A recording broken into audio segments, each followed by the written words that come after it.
So I wake up 4 a.m. this morning, right? I wake up 4 a.m. to watch this, right?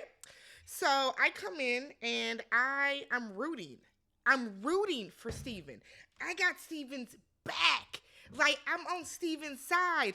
All for me to get to episode 8 and he does this to me. Get ready. Let's go.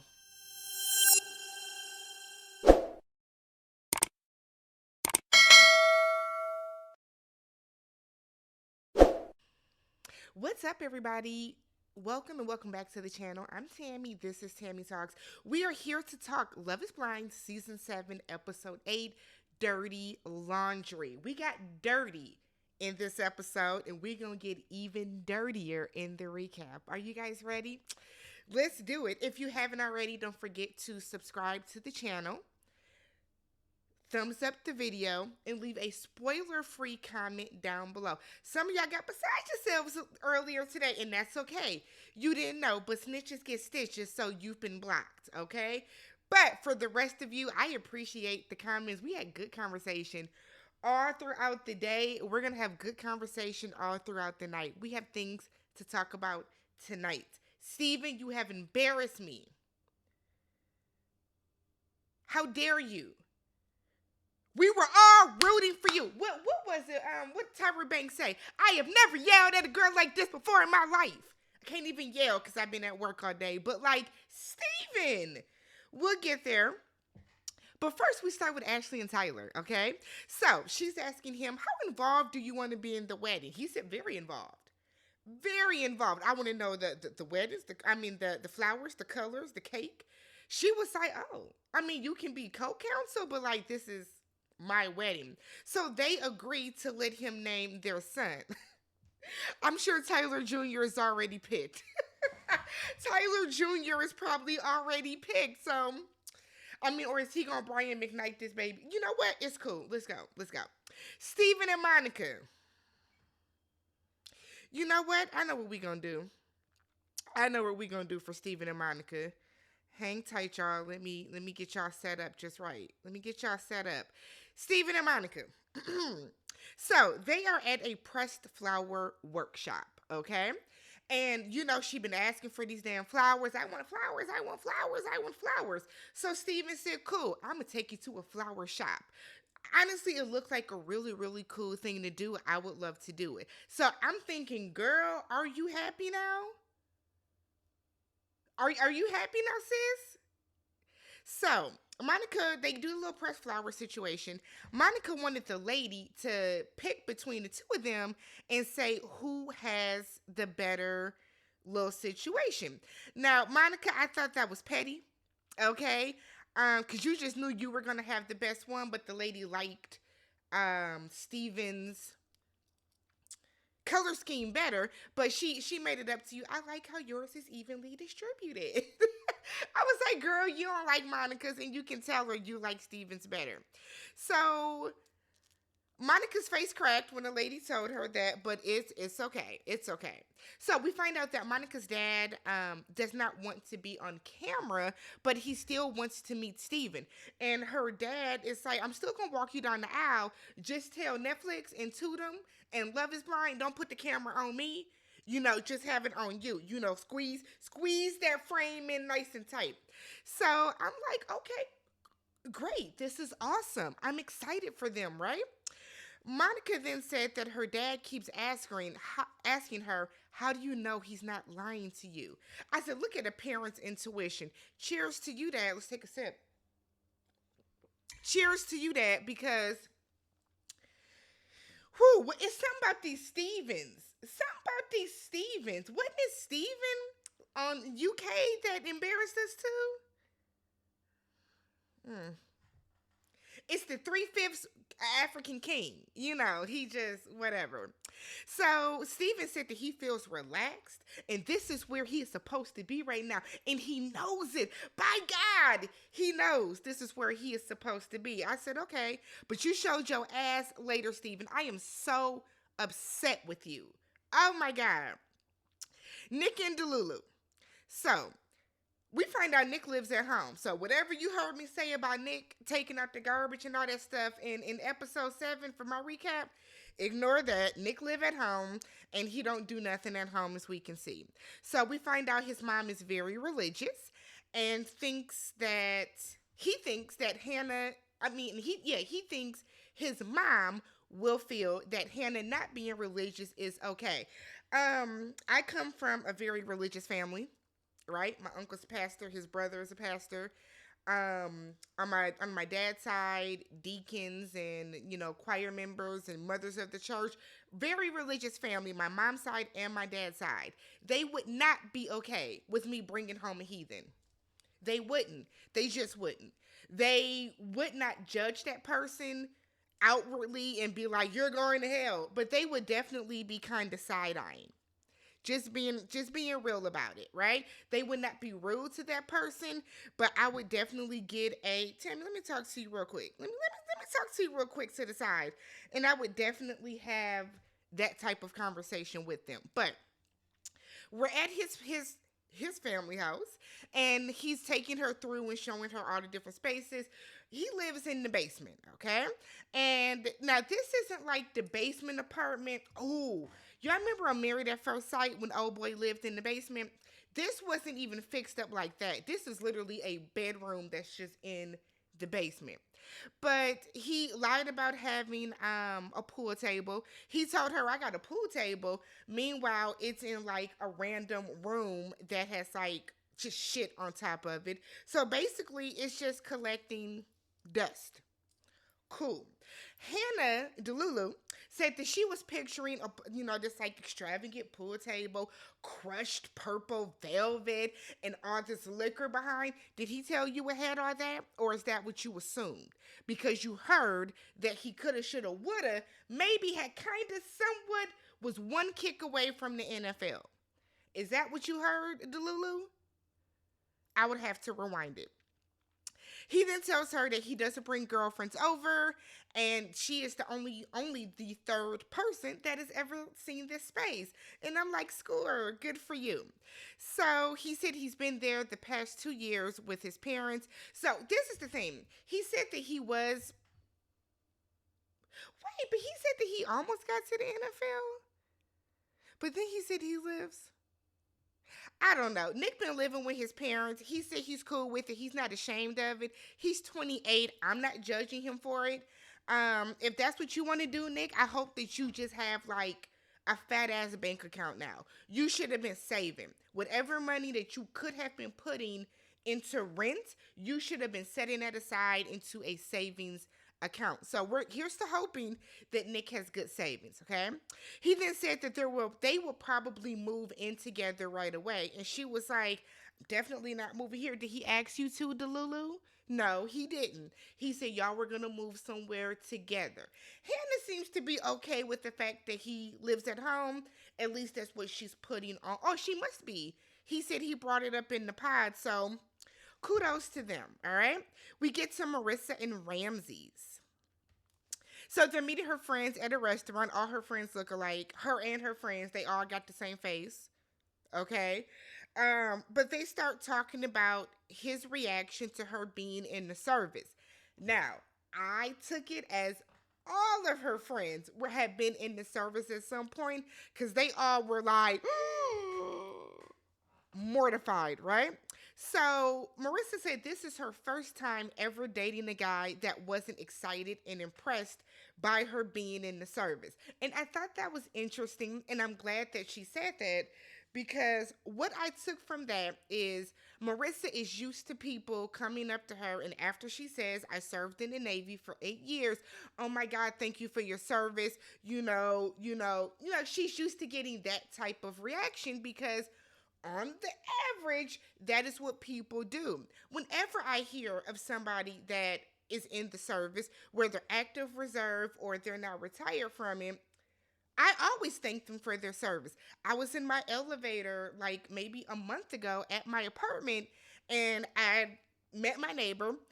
Apparently they are in the reserves, and they had on their full situation, on their full uniform, and I was like, thank you for your service. It's just what it's what I do. It's what I've heard my parents do growing up. Like, you know what I mean? And I think that Marissa is used to people saying that on top of the fact that they're in DC. So the fact that she done met this man that is very anti-imperialism, she doesn't know what to make of it, and I think it caught her off guard. And like I said in my last recap, I think that she was trying to like bend and contort her way into what she thinks he wants her to think. You know what I mean? So like when he was saying how he's really not for the service, she started to, I think, impose that into herself until at the end she was like, "Damn it, no. I do support the troops. If you support the troops, you support the troops, Marissa. Just because he doesn't mean that you can't either." So he said that it's a morality thing, right? And her friends are just mortified. So she was like, "So we're on a different moral plane?" Well, girl, yes. If he does not support the troops and he listed his reasons why, and you do, yeah, y'all got different morals. Y'all do. And it's okay. But since y'all are coming together as one, I don't know how okay that is.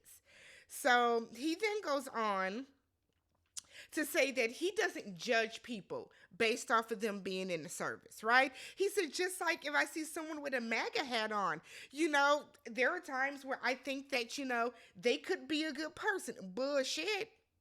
Bullshit. No, I'm sorry. No, no, you can't be. No, no. I'll leave it at that. Take it as you may, but no, that is not how that works. That's not how that works. People that wear the red MAGA hat, that stands for something. That stands for some shit, and we know what it stands for at this point. We know what it stands for. So no, I'm sorry, but you lost me there, Ramses. Sorry. So make sure y'all are registered to vote. Big election coming up. So she then said that, well, if they have a kid, well, before that, her friends asked, so if she is to join the service or go into the reserves, would you be okay with it? And he was like, no, that would be an automatic divorce for him. And they're like questioning him. But my thing is, look, he's very clear about that.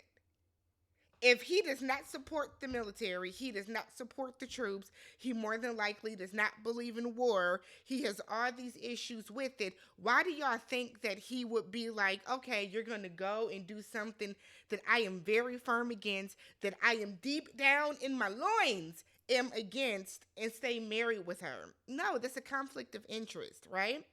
So she said that if they have a kid, that they want to raise their children and teach them about religion and teach them about the military so that they are informed to go make their own decisions. Whatever they choose to do, she is going to support, and he agrees. The same way I was raised Lutheran, right? When I got to a certain age, my parents did not force me to continue going to Lutheran church with them. I am non-denomination. I think my brother is non-denomination now as well.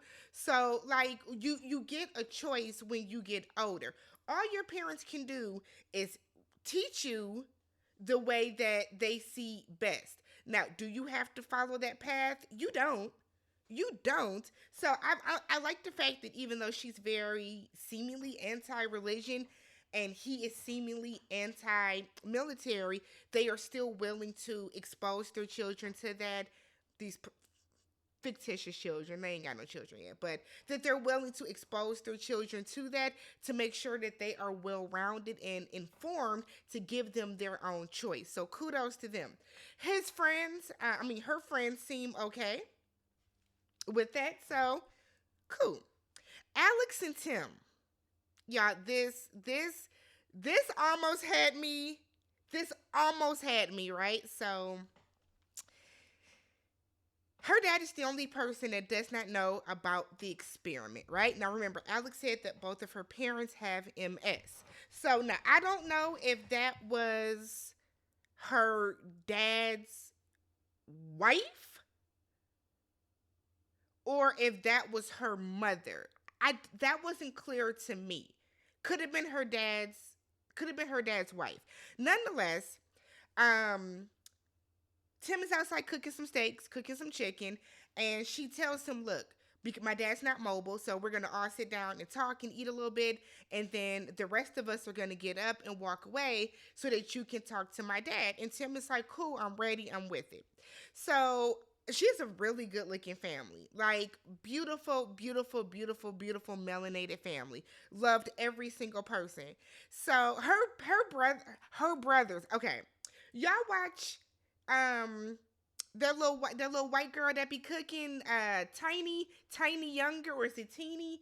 Her fiance, her brothers look just like them. Her brother look just like her fiance. Y'all go look her up. She be cooking too. Get some recipes. But I said, is that her? I thought, shh. I said, let me find out. But nonetheless, focus. So her brothers are asking really good questions. And it wasn't like a big let's joke around or let's be rude. This was a good, honest conversation with her family. Loved everything about it. So they talk about their first argument. And Tim said that, look, he has to learn to receive when she is talking and not just always be wanting to respond. She got to learn how to chill the fuck out sometimes too. Okay, that's what I'm telling her. But I like that his answer wasn't, well, she did this, she did that. They both seem to acknowledge what they did wrong and they're going to move forward. Awesome. He said one of his standout moments in the pods and what made him really know that Alex was the one is he felt open and vulnerable enough to not only talk about his sisters, but he cried about his sisters and Alex cried with him. So in that moment, he felt safe and he feels that she accepts him. And I said, okay, okay. She feel, oh, cool. So they go over and they're cooking. He made all the men steaks, and he made her and her mom slash stepmom. I don't know who that was. She made them chicken. So they're sitting down talking, and they're talking about scotch and or excuse me, whiskey and golfing. And they were both born in England, Tim and her father. And so they're having just really, really good conversation. So they excuse themselves so Tim can talk to her dad privately. And Tim is like, I read her a letter in the pods, but it's been addressed to you. So I want to read you the letter. He reads him the letter, and it is basically, I love your daughter. Your daughter means this to me, blah, blah, blah, blah, blah. We heard the letter already. And he asked for Alex's hand in marriage. And her dad was so precious. He got so emotional. And he was like, let me get myself together. And he accepts. And I loved, oh my God, I loved that moment so, so much. Like, I love her dad. It's like he's in such good spirits. He's not letting his condition, his ailments get him down. He was laughing, he was joking, he was very much present. So shout out to her dad. But her dad gets emotional and it's like, this is my baby girl, and yeah, of course, you have my blessing. So I was like, oh my God, Thug's here. So we then get to Garrett and Taylor. We go see Taylor's basement apartment, okay? So her friend owns, I guess, the upper unit, and she owns the basement unit. Her fridge was completely empty. I mean, she had she had protein shakes and a bottle of wine. And Garrett was like, what the fuck is going on here? Garrett said, girl, you living like a bachelor. I got more food than this. Not a vegetable in sight. I said, girl, you ain't even got no cheese. Everybody has cheese in their refrigerator. I'm a Wisconsinite, but everybody keeps cheese in their refrigerator aside from Taylor. So she's going through and showing her apartment. It's cute or whatever. I mean, standard. Standard for a basement apartment. Let me say that.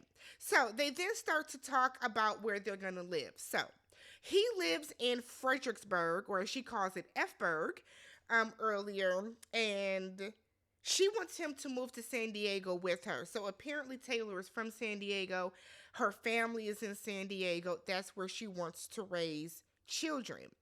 So she wants him to go out there, spend some time out there so that he can get a feel for it before they make that ultimate leap.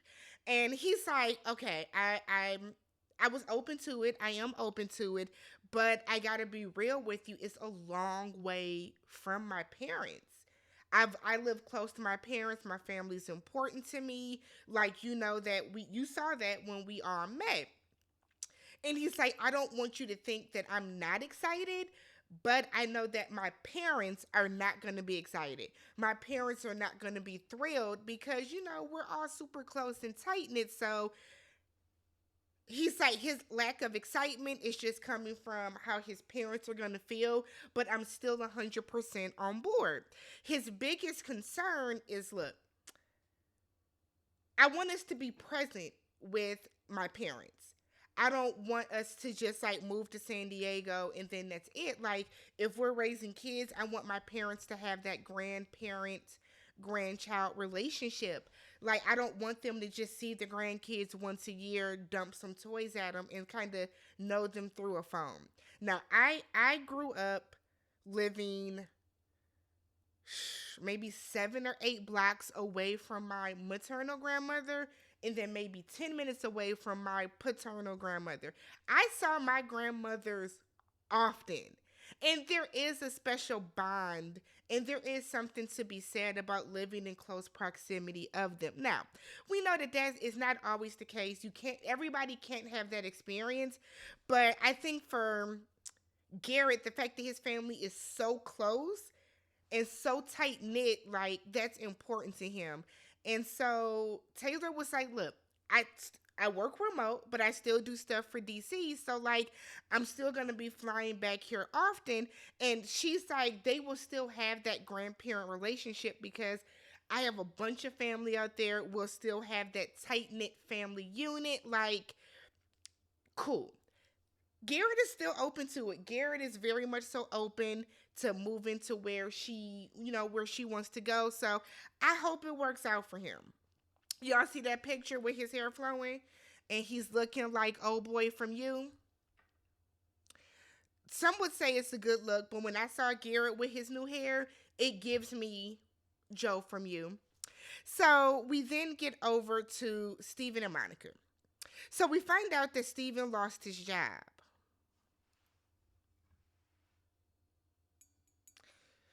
Steven, did you really have a job before you went? Because now I got to question everything that you say. Steven, you driving me to drink. I want to go and drink tonight. So Steven said I came back and I called my form and I was like, whoa, dude, but there was a possibility. I'm sorry, but I am never going to put myself in a situation where there is a possibility that I will not have my job. And yes, before somebody says it, yes, I can wake up tomorrow and not have my job. That is life. However, I am not going to go on a TV show with the hopes that I get picked out of the pods and the hope that I meet somebody and it works if I don't have a fucking job to come back to. Steven, that is strike one for this episode. So then they're talking and she was like, well, I'm okay with, being your sugar mama for a little bit. I said, are you Miss Kate Spade? Are you okay with that, Monica? I guess you done got your little funky ass pressed flower little frame, so now anything goes. Okay. So he then goes out of the blue to talking about how I'm okay with you coming in and just, taking me and pulling my pants down. Now, we were in a group chat today. Shout out to the ladies. And they were talking about, because I apparently missed it, how Steven was talking about how a year from now, women are going to be in his DMs wanting to suck him off. Are you well? Are you well? Steven, absolutely not. So I didn't catch that because when Steven rambles, not even gonna hold y'all, sometimes I zone out. So they start having this weird ass conversation about sex. And she's like, look, our sex is amazing, but you started having doubts. You're having concerns about the wedding. I'm not going to be coming in and laying low and spreading it wide for you if you don't know if you still want to marry me or get to the altar. And I'm like, you know what, Monica? Facts. I'm on your side this episode, Monica. I'm on your side. I still think you're a little materialistic, but I'm on your side, Monica. So then they start talking about pegging and going up the butt and all this other stuff. And then Steven wants to have he's naming all the things you can put your dick in. And he's like in a bowl of ice cream and a pineapple and macaroni and cheese. And I said, what in the fuck is going on here? All this conversation pissed me off because what are we doing, Steven? What are we doing? The nerve of you to not have a job and think you about to get some sex. Absolutely not. So then he starts talking about how he wants a vagina so that he can compare what hurts more, childbirth or getting kicked in the nuts. And I'm like,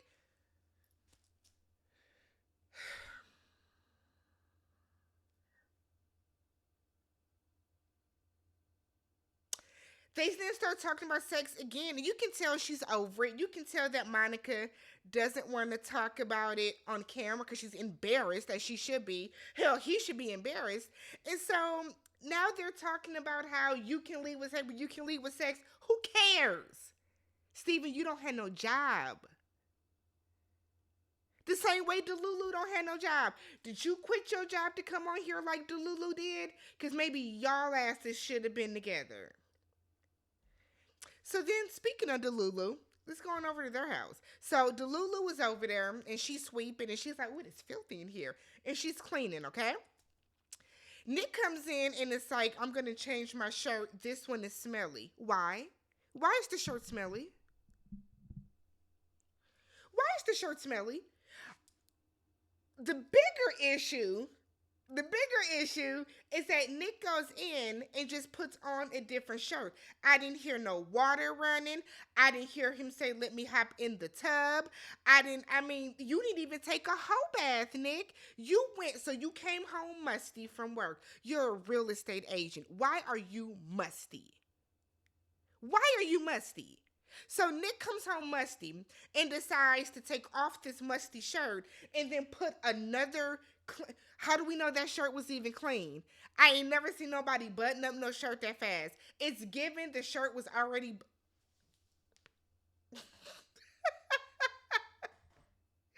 I should have watched this episode tomorrow. They got me just woo.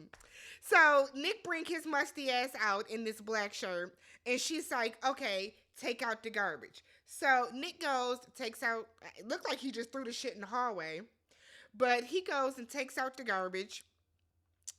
And she's like, I shouldn't have to tell you to take the garbage out. So now they sit down and they start having this conversation where Delulu runs through him. And she's like, how often do you vacuum? How often do you sweep? We have to share responsibilities. You take out the trash.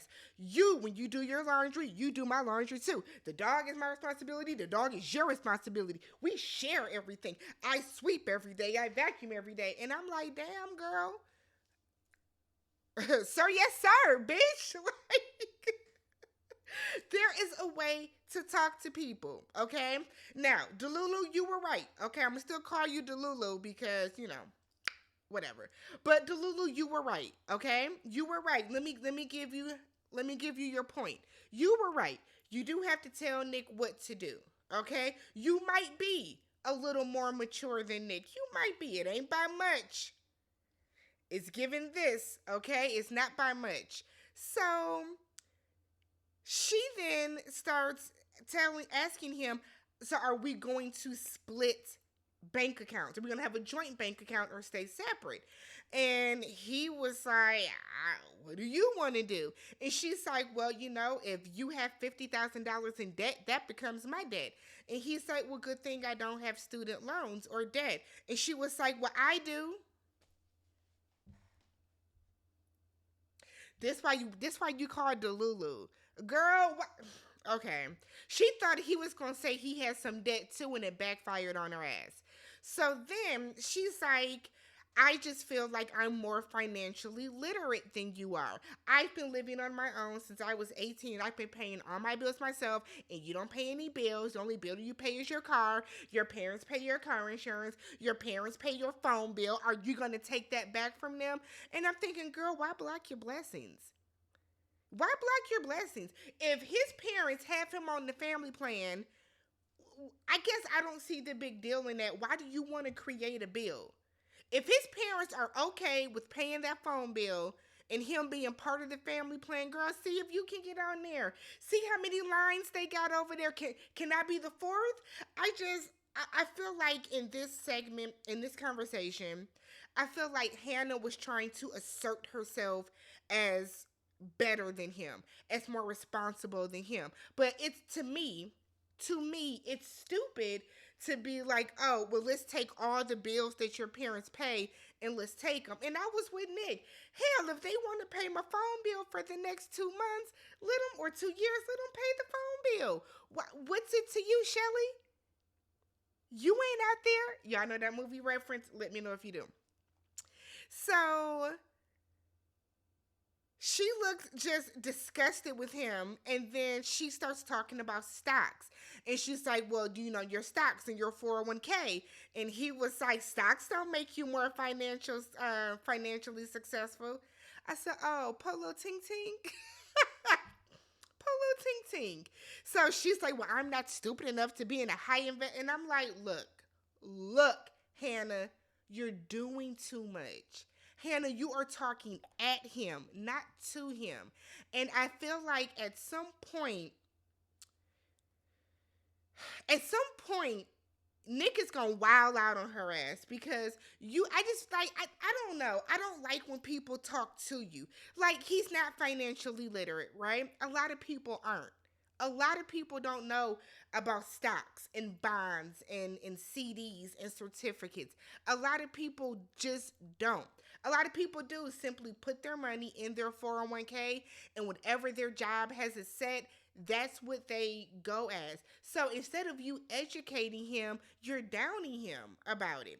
So then she's like, wait, I am a person that I think that I like things the way that I do it, and I feel like things are done the way that I like the way that I do things, and I feel that that is the right way. I need to get to a place where I understand that people like to do things the way that they like to do things. As long as the shit gets done in a timely manner and the bills are paid on time, why do you give a fuck about how he does certain things? Like, you can't impose your way of doing things onto others. Y'all, what is the Lulu zodiac sign? Do y'all remember? Is she a Virgo? So she then randomly was like, I think you're clean and we're best friends. And I'm like, girl, what? The fuck is you talking about? Okay, Delulu. She has this tendency to patronize him, and I don't like it. I'm actually very disgusted by it. I hate when people do that. Do not pander to me. Do not be patronizing to me. And it's patronizing when you're having a conversation to be like, you know what? It's okay, little fella. You're my best friend. And that's what she's doing to him. That's a grown ass man, sis. If you want him to be better about doing certain things and more in line with how you do things, talk to him like another grown ass person.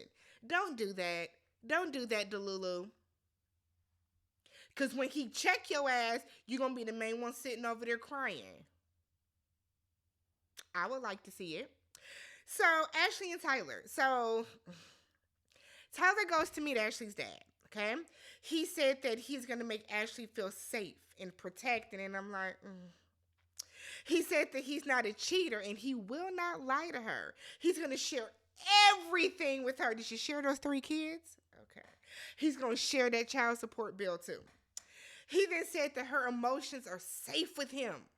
Wrapped up, tight, safe, okay? So Tyler said that he's ready for kids. I said, I bet you are. I bet you are, nigga. You got 3. 3 of them, okay? So Ashley said that Tyler allows her to feel soft, and basically she's able to be in her soft girl era with him. He's a gentleman. He pulls out chairs, he opens doors. She likes that because that's not what we find in, I'm gonna say, they generation, because I feel like I'm old now, y'all. I'm not in my I'm in a I check a whole different box now. Whole different grouping of age. It's stressful. So Tyler asks for her hand in marriage. Ashley gets up, kind of walks away. He talks to her dad, asks for her hand in marriage, and her father gives his blessings, and then he gets emotional, and I'm like, oh my God. Like, her Ashley's dad really made me, my my eyes are leaking. My eyes are leaking. Her dad really gave me that vibe. And he kept saying, "This is my baby girl. Do not play with her. Do not play with her."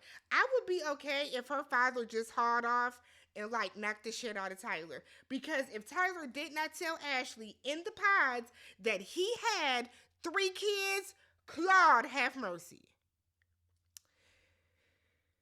So we get to the final scene of the episode. Um This was a doozy, okay? So it starts off with Monica crashing out with Taylor, okay? Taylor brings up, I thought it was weird the other night when Steven was talking about, women wanting to suck him off in a year. And Monica's like, disgusting, disgusting. I'm like, yeah, a little bit. No, a lot of bit, excuse me, a lot of bit.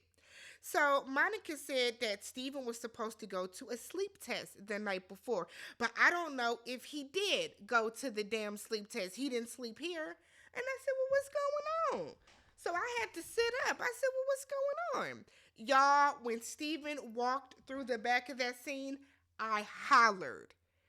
I did not know he was in the room. The way that they were talking, he couldn't have been there. He walked through there to get some water. I said, look at this nigga here. Excuse me, this 3/5 nigga. Look at this 3/5 nigga here, right? So Steven apparently has been sexting with someone. So Taylor gets up. I don't know, Taylor went to another room in the hallway. Steven comes in and sits down. Steven has been sending text messages to another woman with a lot of like kinky shit, okay? Which, whatever your kink is, Steven, that's your kink. No judgment over here. They didn't say what the kink was, but Monica was disgusted, okay? So she was like, you were doing it today. Let me see your phone. Steven was like, I deleted the messages. I didn't want them to see them myself. Steven, come on now. So then he goes on to say he doesn't even remember texting the woman today. I said, oh, you don't? Well, what you been doing all day, Steven? It ain't working. So what you been doing if you ain't been texting? This 3/5 nigga here, right? So then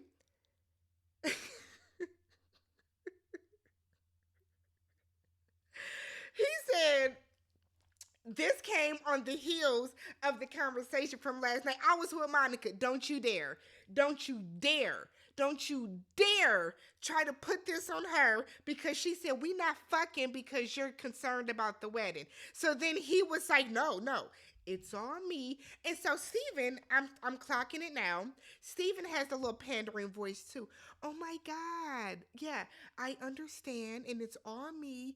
It's me. You're right. And I was with Monica. Say it with your chest. The same bass that you probably had in your voice when you were texting that heifer, have that when you talking now. Don't sit here and try to soak and try to act like you're Mr. Nice Guy. You a nasty ass piece of shit, Steven. For you to be sitting up in there playing in this lady's face. Had me, Tamara, it's Tamara, but had me sitting back and like defending you for you to embarrass me like this, Steven, let's get into it, okay? So Monica was like, what do you have to say for yourself? So then Steven is like, well, I'm going to pack and I'm going to leave you alone and I'm going to get out of your hair. And I said, don't you cry. Don't your big ass cry, Steven. So Monica was like, before you go, you need to Venmo me the money that I gave you this week to keep you afloat, and I want you to do it right now. I said, girl, get into it. So she was like, pick the phone up. So then Steven is like, done. No, you don't get to have that attitude, Steven. Now, if you could just easily send her the money now, why would you even accept the money? Monica, why are you giving this man money? You ain't had no savings? So Steven then said that he will live with this and he's sorry for hurting her and wasting her time and coming on the show. He then said he shouldn't have come on the show. And Monica was like, that is so selfish and so disgusting of you to say, because now you're saying I should have never came on. You never cared about me. You didn't really think about me. What about the fucking wedding ring? What does that mean? Nothing to you? Nothing, Steven, for you to say I should have never came on the show? So then he jumps up and it's like, I'm sorry. I'll leave you all alone. Yes, you will. Yes, you will. So then Garrett and Taylor come in when Steven leaves and they're like, girl, you didn't deserve that. And Monica, you didn't. You didn't. Don't ever let no 3/5 nigga play in your face like that. Don't. Absolutely not, Steven. I am disgusted. Because here's the thing. So, like, do you have a sex problem? Let's get to the root of the issue, Steven. Because it, like, you've been talking a lot about sex, right? Are you not used to getting any? Who are you sexting? Who is the bitch? Is it somebody that you knew before? Is it somebody that you just met? I have questions that need answers. Now I got to be on Monica's mean ass side. Y'all see what you did, Steven? Do you see what you did? That's okay. Pissed me off. But you guys, let me know what you guys thought about this episode. If you have not already, if you made it this far, subscribe to the channel, thumbs up the video, and I will catch you guys in the next one. Leave your comments for episode 7 and 8 down below. Do not leave comments for episode 9, 7, and 8. Peace.